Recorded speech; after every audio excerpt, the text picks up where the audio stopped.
Welcome into the Cool Grandpa podcast for this year of 2025. I know I didn't get a message out to everybody in January, but here it is, February. Already we're a 12th of the way through this year. And I just wanted to spend some time talking about a subject that I've been learning more about and have really been diving into. So we are going to be talking about some of the challenges that grandfathers face when they're presented with a grandchild that has autism, maybe also just is thinking different, might have some other challenges. We're not going to get into the details of these, but I do want to talk a little bit about it because I've been exposed and have been learning more about autism and especially how it affects and impacts grandparents. Of course, we can spend a lot of time, and there's a lot of podcasts, there's a lot of material that is out there for parents and for people trying to educate and deal with and work with those kids that are challenged with autism. But I wanted to spend a little bit of time so that we talk about what grandparents face. So a couple of these things we're going to have into some buckets, and we'll get in a little bit of details as we go. But one of the big things that happens to grandparents when they hear and they learn that they have a grandchild with autism is certainly, I think, a period of adjusting expectations, right? I think just like with parents, with everybody, when there's a baby on the way, a lot of times people get super excited. You already start projecting that kid's going to go to the Naval Academy. They're going to go fly jets off of a carrier. They're going to command submarines. They're going to do all sorts of things, right? They're going to be winning Nobel Prizes. They're going to be also leading Major League Baseball in home runs. So there's a lot of really good anticipation that builds up with both parents and grandparents. We're excited. We're maybe a little fearful for what's going on. But when we are presented with a grandchild that maybe has some challenges, such as autism, those expectations and some of what we were projecting into the future, I have to now be adjusted. And I think it's normal that there's a period of even grief with some of this. And, I think part of what we have to do during that adjustment period is start to go, okay, this particular path and this future may not be in the cards for our grandchild, but here's another path. Here's some other expectations. Here's some other things that we can all get excited about and work towards in supporting that grandchild. So remembering that, the emotional and psychological challenges that grandparents face is going to have that adjusting expectations. I talked a little bit about the grieving and acceptance of what the reality is with the grandchild. And I think, too, that's important to be able to talk about and to express. And that doesn't mean that, hey, our future, we're down on the child that we have and we're down on any of that. But it is being able to grieve a little bit in terms of recognizing that there will be more challenges than maybe we normally face in life. And there's going to be some differences in those expectations. And I think it's important to be able, if you're pals with a grandparent or a grandfather and you find out that they've have a child that's being challenged in a certain way, a grandchild that's being challenged, that, being a sounding board, being somebody that can listen to them, being somebody that can just help them through that grieving period, and as they move into acceptance and even some enjoyment over some of the new challenges, because there's going to be a lot of stuff that comes at us that's going to be really different from what our expectations were. The other part of this too, with the emotional and the psychological challenges that grandparents face, is really a sense of even helplessness. And I think a lot of that comes from not really understanding diagnosis, not really understanding the new data. Certainly as somebody that grew up Generation X and was really growing up in the 70s, 80s, 90s, a young parent in the 2000s, there's a lot going on now with diagnosis, with a lot of different treatment strategies, all sorts of different things that I had no idea about until I started doing a little bit more of a dive into this topic. So this is going to be something where initially, I think grandparents may not, let's say, speak the language that some of the experts, some of the people that are going to be helping our young families and our grandchildren with. We don't speak that same language, so we're going to feel a little bit out of place. And I think what we need to do is be able to start to feel empowered and less helpless by diving into some of the research, finding a great blog author that speaks to you, speaks to your circumstances, find journal articles, go do some deep dives into some of the academics, and some of those journals and get some of that. So, balance it out between, I don't know, grandparents today and the American Psychological Association and maybe some of their journals to get more information so that you don't feel as helpless about not knowing what your grandchild's going to be facing. Another big challenge or section that grandparents and grandfathers in particular can sometimes be challenged with is really that lack of awareness. And this goes back into feeling helpless, right? Is we don't have the information we need, especially people that love to read in depth news articles, really follow and get into the weeds on all sorts of different details. Maybe you follow the stocks and you love reading the business section and you do deep dives on all sorts of things. And that's one of your things. Building that same level of awareness and starting to do those deep dives is going to help with the helplessness. It's also going to help with the challenge of just not understanding what's going on. The other part that I'd like to also, I think, put in this bucket of kind of generational and cultural is that different approaches. Speaking of being a grandfather that was Generation X, we've got grandfathers and grandparents that are baby boomers. We've got grandparents and grandmas that are even silent generation. And so we've all come up with different parenting, and even now I'd say even some differences in how we grandparent, right? So there's going to be different approaches. And sometimes I think what worked and what strategies might have worked with us as parents when we had children that might have been challenged in different ways, those approaches are probably not going to work well. That doesn't mean they won't. It just means we have to really be open to pivoting and letting go of some of the things that we learned and some of the activities and actions that we took as young parents and pivot over to finding new approaches and being comfortable with that. Hey, when I was growing up, cloth diapers were still a big thing. And I remember my family using cloth diapers. And this is just an example.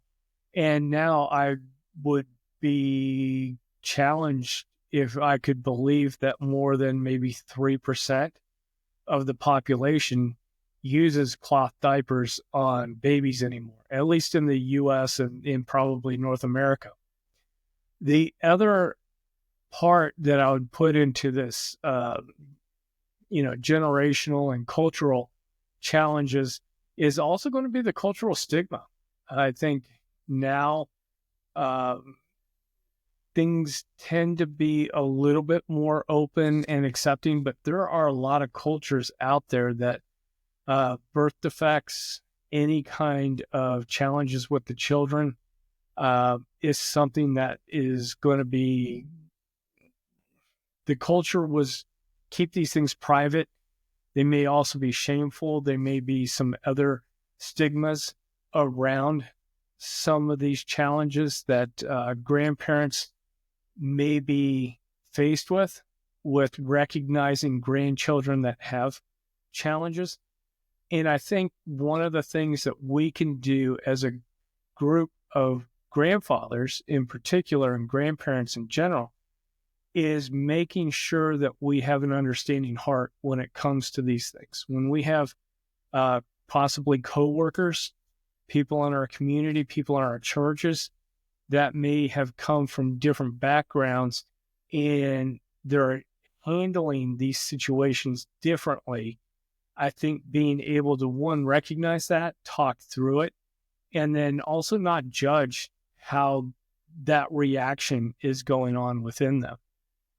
So it's both building that awareness, but also understanding that there are still cultures out there that, like I said, birth defects, any kind of challenges with kids is going to be viewed very differently than a lot of Western liberal cultures handle some of these situations. Another bucket too, that's definitely, I think, a challenge for grandfathers is going to be in the area of communication and interactions. I know that working with children that are autistic, some of that connection that you're used to that with other children or even grandchildren may not be the same thing. You may be having challenges in terms of kids wanting to look you in the eye, if they're verbal or nonverbal, how verbal are they? And so I think we kind of lose some of the ability in different cases of, let's say, telling dad jokes or granddad jokes, right? And doing the who got your nose. And if you're watching on YouTube, I'm doing that classic thumb between two fingers. Some of those things may like freak kids out, or they may not be able to interact really as well and build that connection point. You may be sitting there trying to do your absolute best to go grab an ice cream cone, go do something, trying to build the connections with this grandchild the way you do with other grandchildren. You may not get any kind of feedback, but I'll bet you that experts looking at that interaction between you and that autistic grandchild would probably tell you that you are making connections. It's just the ability to get those signals back out to you to let you know that what you're doing is fun, is building trust, is giving them a sense of love, may not be something that's easily recognized. And that could be something too where grandpas could get coached up with some experts. What do we look for? What are some of the signs that a child with autism or another challenge might be able to give us signals back so that we can really understand if we're making connections? The other thing that can be tough with, I think, grandparents in general and grandfathers in particular is going to be the sensory sensitivities. I'm somebody that had no problem growing up or even now, like fireworks, big bangs, strobe lights at concerts, explosions, different things like that. No problem whatsoever. Even as a little kid, I don't remember ever having that as an issue. And so when grandfathers may want to take the grandkids to, let's say your town does a big fireworks display, we do see some children with the headphones on. We also see kids that honestly would prefer not to get engaged in some of those things. It's just maybe overwhelming.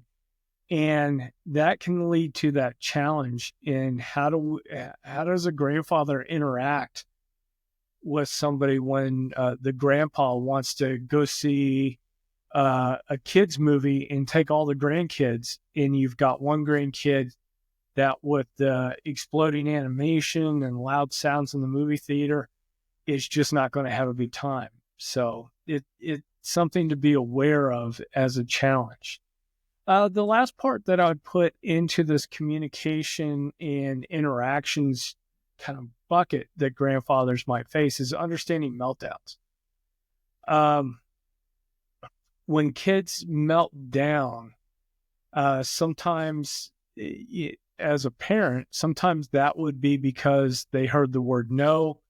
They also understood that we're not doing an activity that they want to do, whatever it is. And a lot of times those meltdowns with some children comes across as disobedience, just throwing a temper tantrum, wanting to challenge your authority as a parent. And I think as grandfathers, we can be out sometimes with the grandkids and something's going on, and then there could be just some kind of an epic meltdown.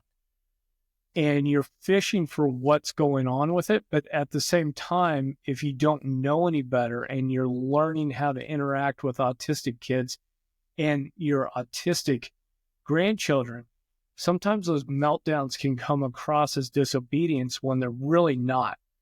And even though, typically we don't like to have grandparents do a lot of discipline, there are occasions where we do need to do that. But in this case, it's understanding what that meltdown looks like and understanding that because they're having a meltdown doesn't necessarily mean that they're trying to be disrespectful to what you said, if you said no, or that they're trying to do anything as far as like a personal conflict, let's say, between a grandparent and a grandchild. This is just something that's going on, and sometimes they make no sense, and sometimes you can find a cause and then work with the grandchild to help them calm back down. So that's a challenge bucket. I guess the next challenge bucket, and this would be probably number 4, would be the support and role within the family that grandfathers have when there's a grandchild with autism.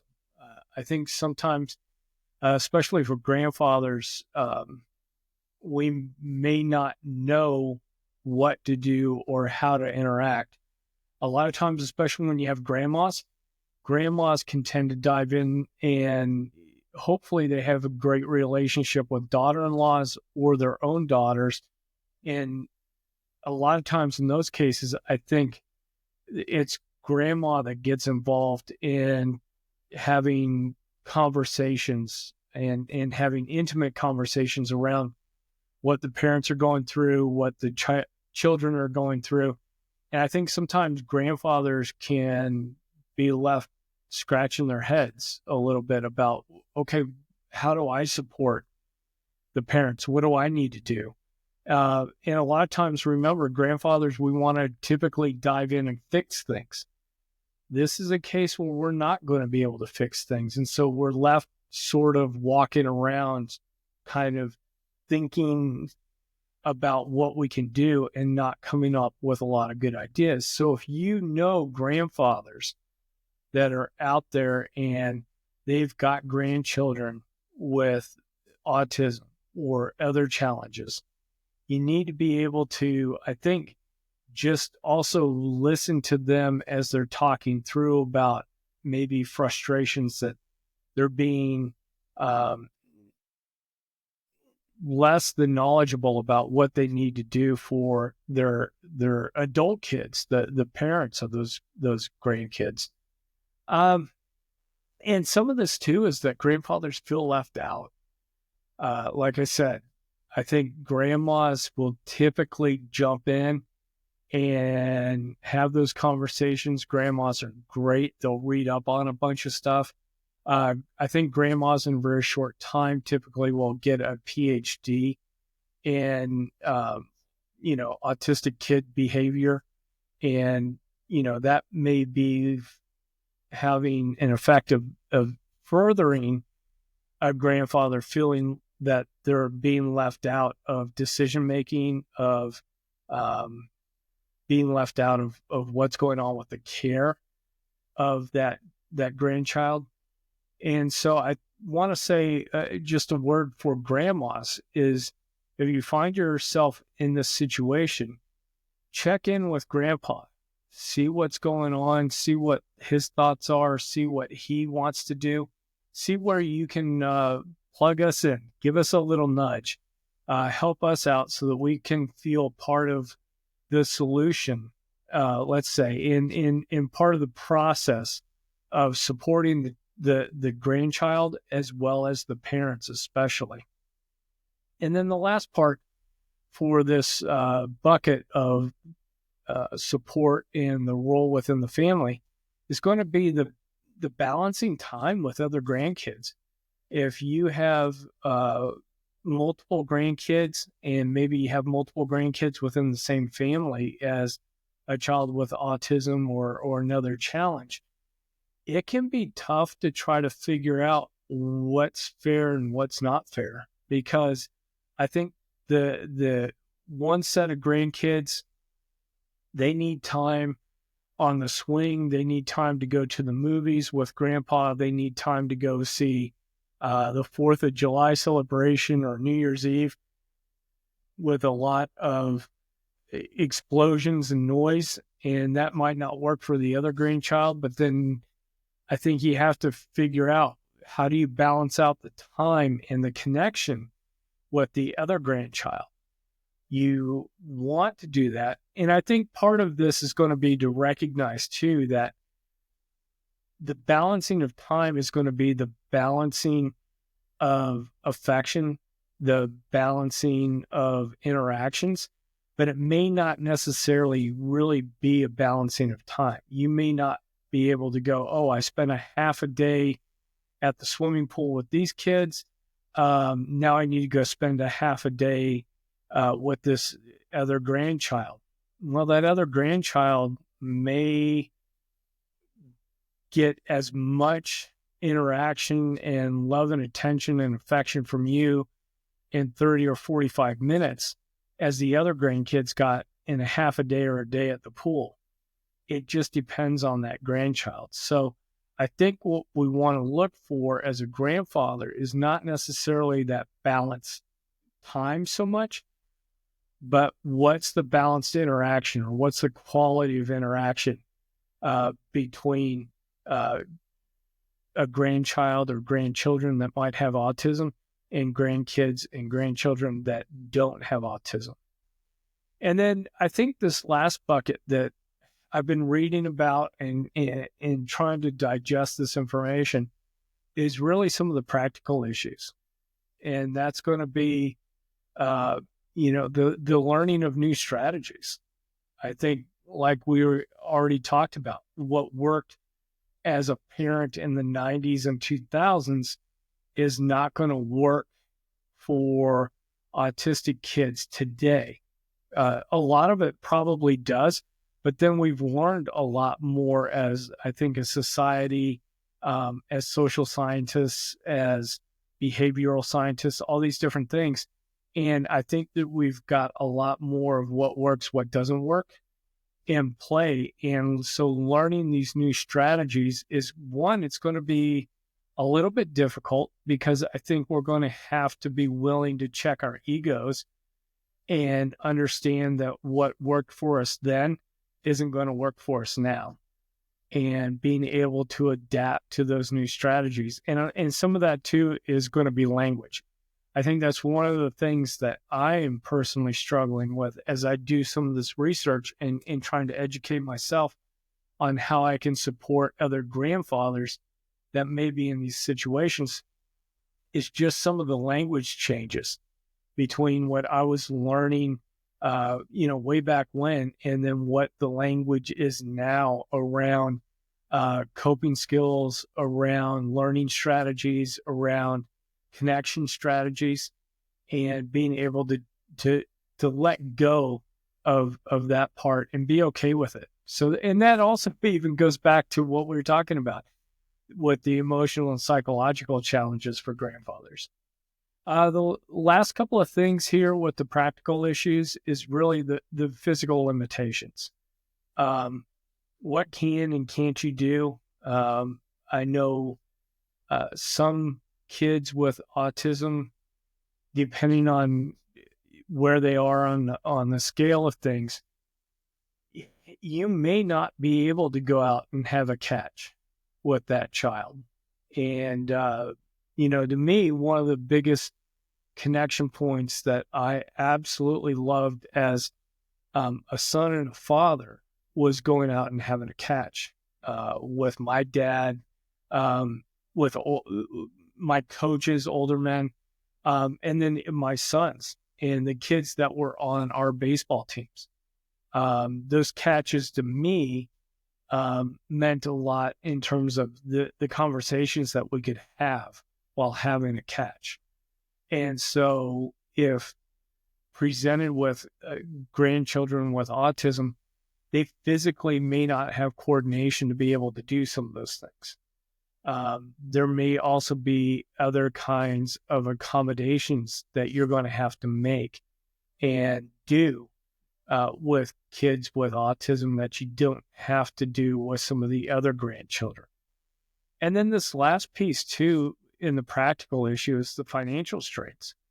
A lot of times grandparents will look even deeper into what they can do financially to help young parents out, to help kids with autism out, where it comes to occupational therapy, speech therapy, counseling, all these different things that they require to be as successful and wonderful kids as they possibly can be. A lot of times that puts even more strain on young parents and what they're able to do. And I think as grandparents, sometimes we can feel that because we want to help as much as we can. And at times that really puts a strain on our own savings, our own retirement, what we can do. And so that needs to be kind of a good conversation with somebody about what's realistic, knowing that not everybody has unlimited resources. What can you do realistically? And then what can you do that still maintains a good quality of life for yourself? I think that's one of the things that becomes a little bit resentful down the road is when grandparents overextend themselves, whether it's financially, physically, whatever that might be. And you start getting into messy situations where if grandparents don't feel they're getting an ROI in return, in terms of, let's say, respect, love, that becomes a really messy family situation as well. So something to be aware of, and something, again, like I said, when you're at the break room and you're having a conversation with somebody that might be in this situation, being able to listen, being able to be a sounding board, being able to give advice, but understanding that there's a number of challenges that grandfathers in particular and grandparents in general that are going through. And so I think we're going to continue talking about what it is to be a grandfather with grandchildren that are in different kinds of situations, whether it's autism, whether there's behavioral issues, whether there's other physical issues, and what those might be, because I think we sometimes understand, and rightfully so, give a lot of sympathy and attention and care to parents. But I think sometimes we don't recognize that grandparents have expectations. We have hopes and dreams, and we have a lot of emotion, good emotion, that we're projecting on these grandkids, because we want the best for them. We want them to succeed. We want them to maybe have a little bit of an easier road than we did. And we certainly want to be able to share the wisdom that has been hard fought and hard earned from our perspective. So we'll, I think, revisit these conversations and these topics a little bit more this year in 2025. I hope you got something out of this conversation. I know I've been getting a lot out of it personally from just the research and the articles and what I'm doing as far as a deep dive, so I can understand what grandparents are going through. If you listen or watch this and I'm way off base on something, do me a favor, go into the comments for this episode. Leave me some comments. Let me know where I'm off base. If I'm on base, if I've got a bunch of stuff right, I'd love to hear that as well. Sometimes I think when we do these podcasts and blogs, we give it our best. We do what we can. We share as well as we possibly can with you. But sometimes it can feel like we're whistling in the wind. And I know you in particular have been really great in supporting me on this journey with the Cool Grandpa podcast. And so I'd love to hear back from you on this topic. Hey, we've got some great conversations coming up this month of February, and I've got some great interviews that are lined up, and we'll be recording those in February that will come out in March. So I hope you stick with me. I hope you enjoyed this. I hope this laid a groundwork of empathy. If you have friends and family that are going through something similar to this, and if you are going through this, I hope this lets you know that you're not alone, that you are seen, that there are people that are looking into how these different challenges also affect grandparents. So until next time, I want you to remember to stay cool and just keep on trucking.